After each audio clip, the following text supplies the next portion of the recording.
Okay, Wade. Whatever. I-text mo ako pag nagka-girlfriend ka na, nang magka-scope naman ako sa'yo. Tumawa si Wade at umiling habang papaalis si Johnny. Nakatayo pa rin ako sa harapan niya at nakatunga nga sa malaking pagbabago niya sa pisikal at pag-uugali. Bumaling siya sa akin at napawi ang ngisi niya. Ngayon lang ako nakunsyo sa itsura ko ng ganito. Hindi ko na alam kung ano pa ang sasabihin ko. Tapos na akong magsorry. Sinabi niya na rin sa akin wala na sa kanya ayon at nakalimutan niya na. Mabuti. Mabuti dahil nalimot niya na ang ginawa ko. Pero ang tanong ko ay may feelings pa ba siya sa akin? Malamang wala na. Kahit na gusto kong magtanong, hindi ko magawa. Ano pa ang gusto mong sabihin sa akin, Reyna? Walang katapusan ng naramdaman kong kerot. Hindi ko alam kung talagang harsh ba yung mga sinabi niya o dahil lang ito sa pagiging guilty ko. Wala na tayong magagawa sa nangyari noon, Reyna. Mag-move on na lang tayo. Sorry din kung pinagplanuhan kong gamitin ka. Tapos na yon.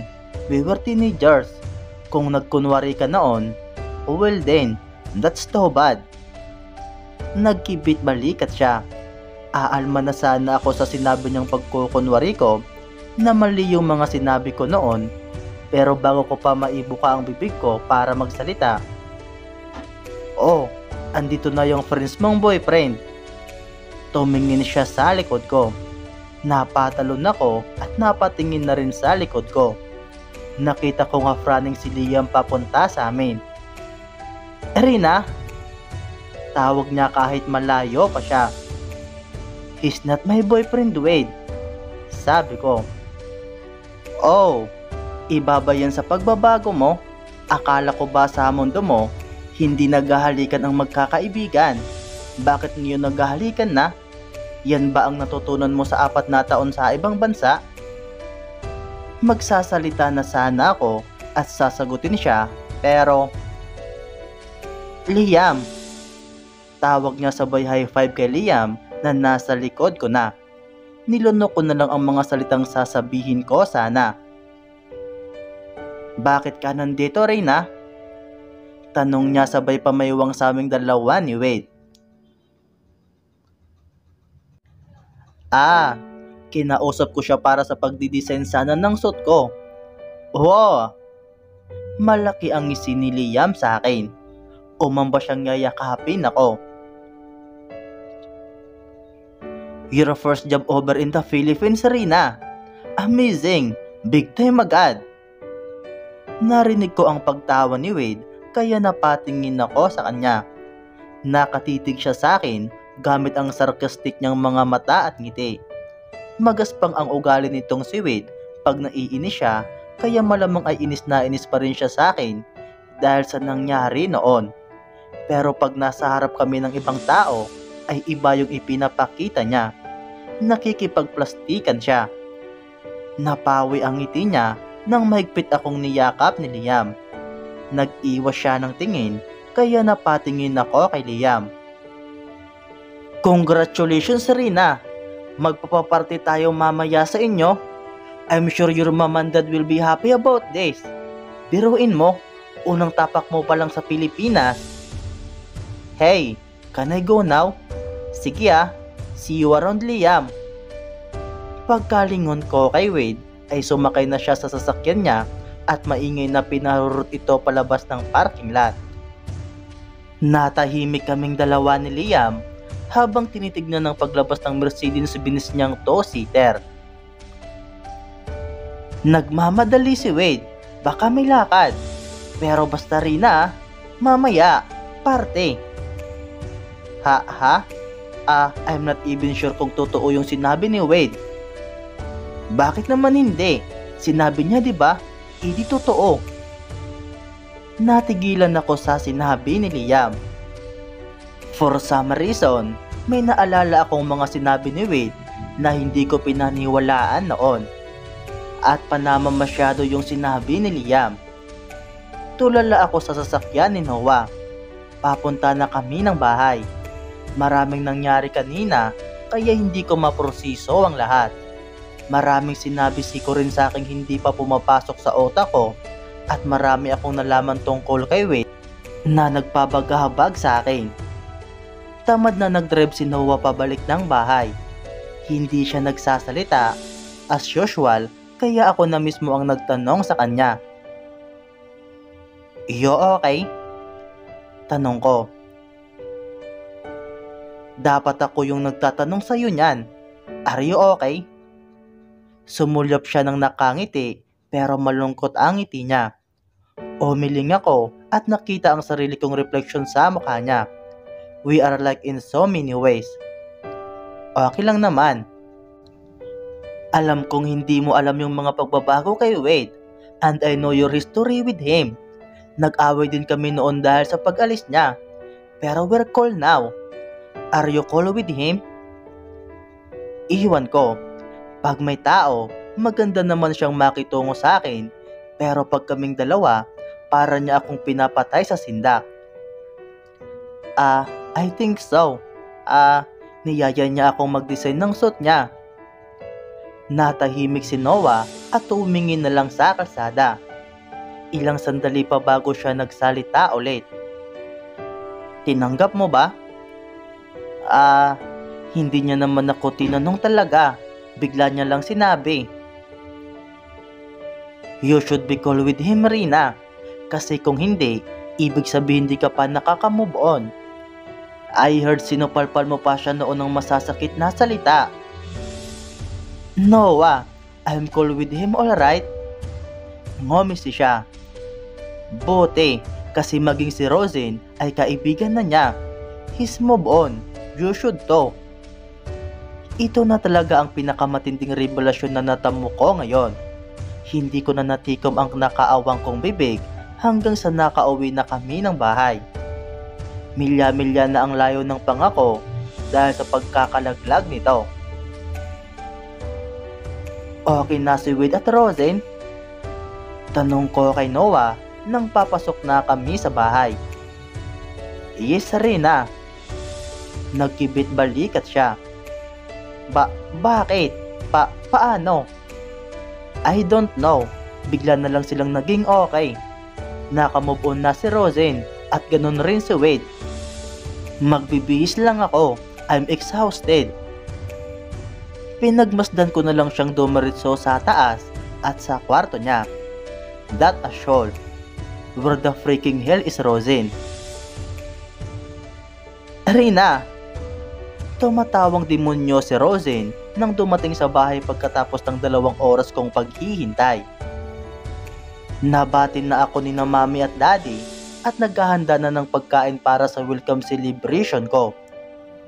Gusto kong magmura at pagsasampalin siya dahil ngayon ako pa ang nagmukhang kalaban. Ako lang mag-isa. Kasi si Rosin dapat yung evil dito dahil siya ang nagtulak sa akin sa sitwasyon noon, pero bakit ngayon iniwan niya ako mag-isa sa desisyon?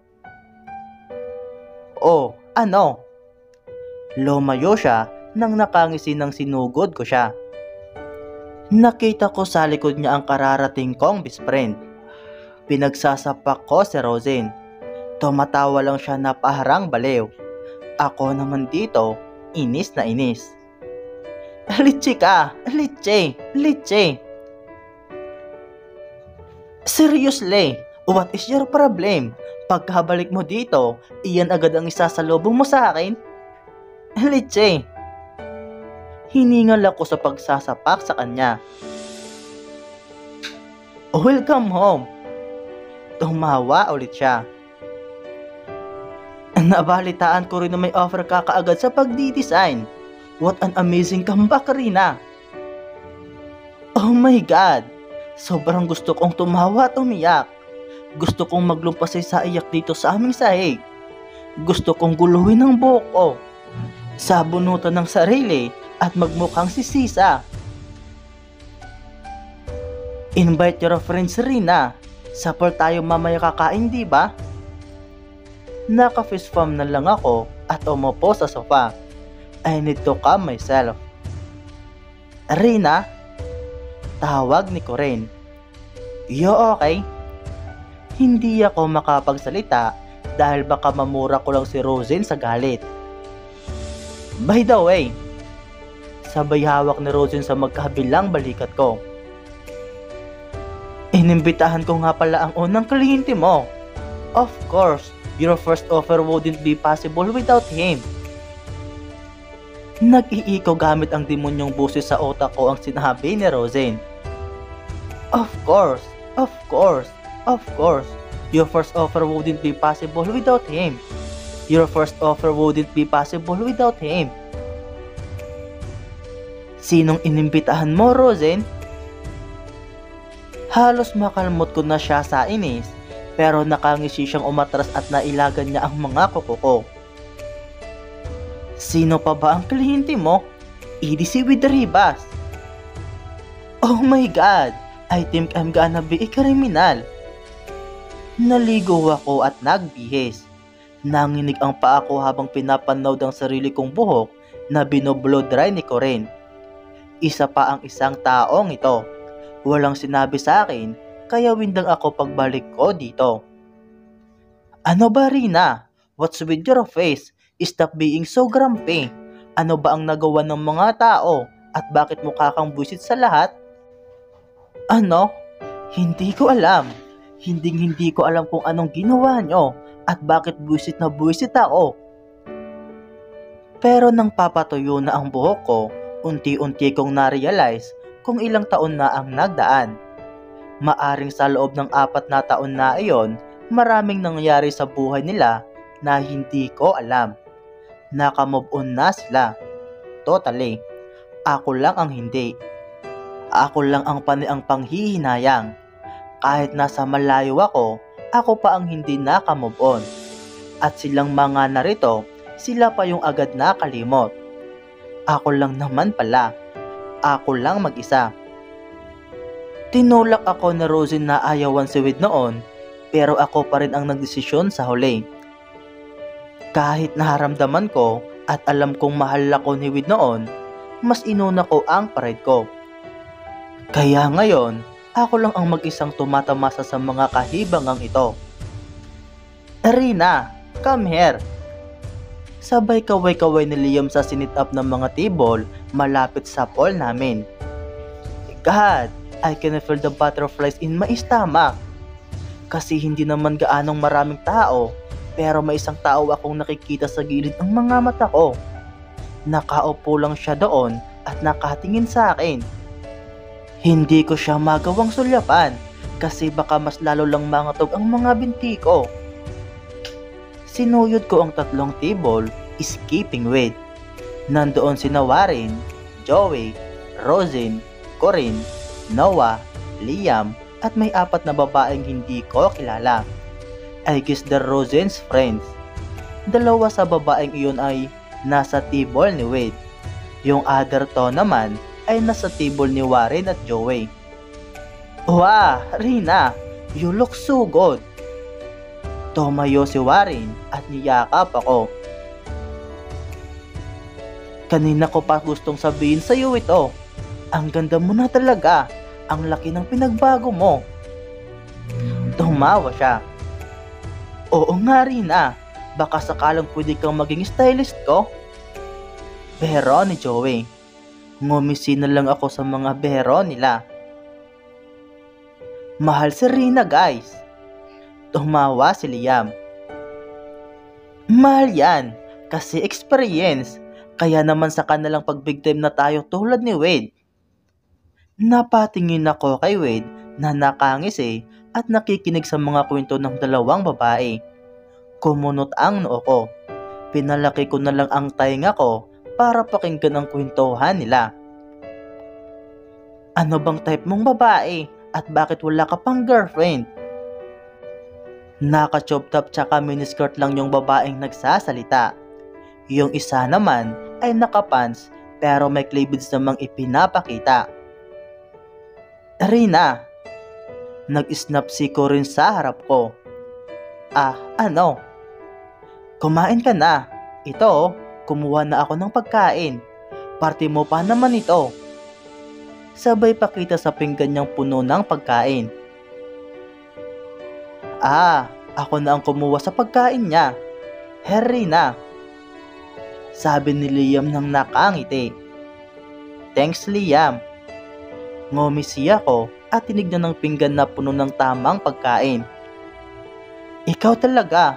Presence of mind naman dyan. Mukhang kanina ka pa tuliro. Chitlag. Tumawa siya. Medyo. I'm still exhausted. Ganon din ako noon. Tsaka iba kasi talaga ang klima dito. Sarap tuloy bumalik ng France.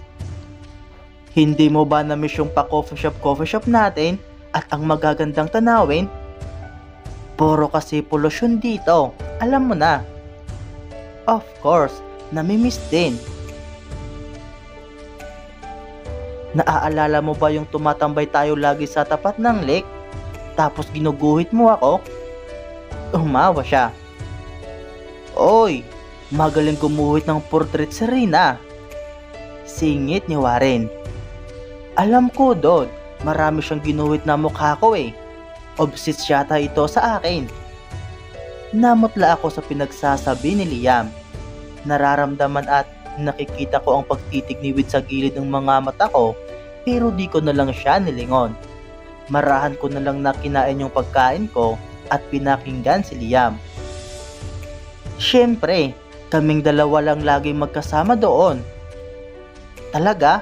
Saan kayo tumatambay pag weekends? Minsan sa kondo niya o sa kondo ko. Madalas sa labas, sa coffee shops at sa tapat ng lake. Ganon. Talaga, Rina? Nabigla ako sa tanong ni Wade. Halos mailuwa ko yung kinakain ko. Napainom ako ng tubig. Nanahimik si Warren at Joey. Alam kong kahit di nila sinasabi, ay alam nila kung anong nangyari noon. Oo, Wade. Nanonood kami ng movies sa kondo. Tsaka pinagluluto niya rin ako. Minsan natutulog kasi boring. Para nga kaming mag-asawa nito. Ngumisi si Liam at inakbayan ako. Nakita kong pumula ang pisngi ni Wade pero nakangiti siya. I can really feel something about his smile. It isn't genuine, I'm sure. Pero ayokong umasang naiinis o nagsisilo siya. Mahilig talaga si Rinang tumambay sa bayan, no? Kasi noon, tumatambay din siya sa apartment ko.